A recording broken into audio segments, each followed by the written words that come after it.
മക്കളെ, നമുക്കിന്ന് ഒരു നാടോടിക്കഥ വായിച്ചാലോ? വായിക്കാം.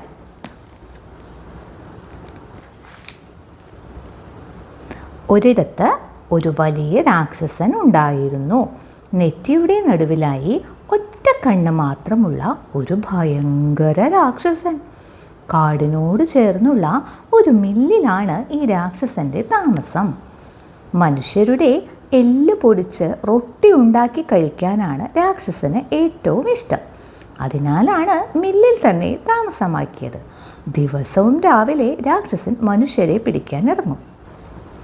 രാക്ഷസന്റെ കാലടി ശബ്ദം കേട്ടാലുടനെ അമ്മമാർ കുഞ്ഞുങ്ങളെ ഇരുട്ടുമുറിയിൽ ഒളിപ്പിക്കും. കാരണം രാക്ഷസന് ഇരുട്ടിൽ ശക്തിയില്ലായിരുന്നു. കുഞ്ഞുങ്ങൾ മാത്രമല്ല, വലിയവർ. പക്ഷേ എന്തു കാര്യം, രാക്ഷസൻ വീട് കുത്തി തുറന്ന് കുറച്ച് പേരെ എടുത്ത് ചാക്കിലാക്കി പോകും. രാക്ഷസനെ പേടിച്ച് നാട് വിടാനും പറ്റില്ല. കാരണം മില്ല് കടന്ന് കാടും കടന്നു പോയാലാണ് അടുത്ത നാട്ടിലെത്താനാവൂ. രക്ഷപ്പെടാൻ നോക്കിയവരെയും രാക്ഷസൻ പിടിച്ച് അകത്താക്കിയിട്ടുണ്ടത്രേ. ഒരിക്കൽ രാക്ഷസൻ പതിവ് പോലെ മനുഷ്യരെ പിടിക്കാൻ ഇറങ്ങി.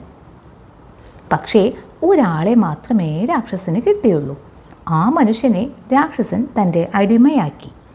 ടോം എന്നായിരുന്നു അയാളുടെ പേര്.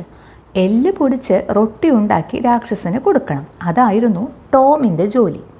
പക്ഷേ രാക്ഷസൻ്റെ റൊട്ടിയല്ലേ, അതൊരു വലിയ ആനയുടെ അത്ര ഉണ്ടായിരുന്നു. ആന റൊട്ടി ഉണ്ടാക്കി ടോം മടുത്തു. ഒരു ദിവസം രാക്ഷസൻ വേട്ടയൊക്കെ കഴിഞ്ഞ് കിടന്ന് ഉറങ്ങുകയായിരുന്നു. റൊട്ടിയുടെ മണം കിട്ടിയാലേ ഇനി ഉണരൂ. ഈ തക്കം നോക്കി ടോം വേഗം കുറച്ച് മാവ് കുഴച്ച് രാക്ഷസന്റെ കാലുകൾ തമ്മിൽ ഒട്ടിച്ചു വെച്ചു. എന്നിട്ട് എല്ലുപൊടിയെടുത്ത് രാക്ഷസന്റെ കണ്ണിനടുത്തേക്ക് ചെന്നു. വലിയൊരു ഏണി വെച്ചാണ് ടോം രാക്ഷസന്റെ കണ്ണിനടുത്ത് എത്തിയത്. എന്നിട്ട് മുള കൊണ്ട് അടഞ്ഞ കണ്ണ് കുത്തി തുറന്നു. പിന്നെ വൈകിയില്ല. എല്ലുപൊടിയിട്ട് മാവ് കൊണ്ട് ടോം രാക്ഷസന്റെ കണ്ണ് ഒട്ടിച്ചു വെച്ചു.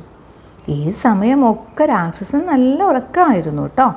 കുറച്ച് കഴിഞ്ഞപ്പോൾ ടോം റൊട്ടി ഉണ്ടാക്കി. മണമടിച്ച് ഉണർന്ന രാക്ഷസനുണ്ടോ കണ്ണ് തുറക്കാൻ പറ്റുന്നു? പക്ഷേ രാക്ഷസൻ വിചാരിച്ചത് ചുറ്റും ഇരുട്ടാണെന്നാണ്. പേടിച്ചു പോയ രാക്ഷസൻ എഴുന്നേൽക്കാൻ നോക്കി. അപ്പോഴതാ ആരോ കാലിൽ പിടിച്ച് വലിക്കുന്നത് പോലെ കാല് ഒട്ടിച്ചു വെച്ചിരിക്കുകയല്ലേ. മില്ലിൽ എന്നേക്കാൾ വലിയ രാക്ഷസനോ? പേടിച്ചു പോയ രാക്ഷസൻ ഒരു വിധം എഴുന്നേറ്റു. എന്നിട്ട് തപ്പിത്തടഞ്ഞ് അവിടെ നിന്നും കാട്ടിലേക്ക് പോയി. ഇതെല്ലാം കണ്ട് ഒളിച്ചിരുന്ന ടോം മില്ല് പൂട്ടി താക്കോലുമായി വീട്ടിലേക്ക് നടന്നു. രാക്ഷസനെ ഓടിച്ച ടോം നാട്ടിലെ കേമനായി. രാക്ഷസനാവട്ടെ പിന്നെ നാട്ടിലേക്ക് തിരിച്ചു വന്നിട്ടേയില്ല. അപകടഘട്ടങ്ങളിൽ ബുദ്ധിപൂർവ്വം പ്രയോഗിച്ചാൽ ആപത്തിനെ നമുക്ക് നേരിടാം, അല്ലേ കൂട്ടുകാരെ? കഥ ഇഷ്ടമായോ?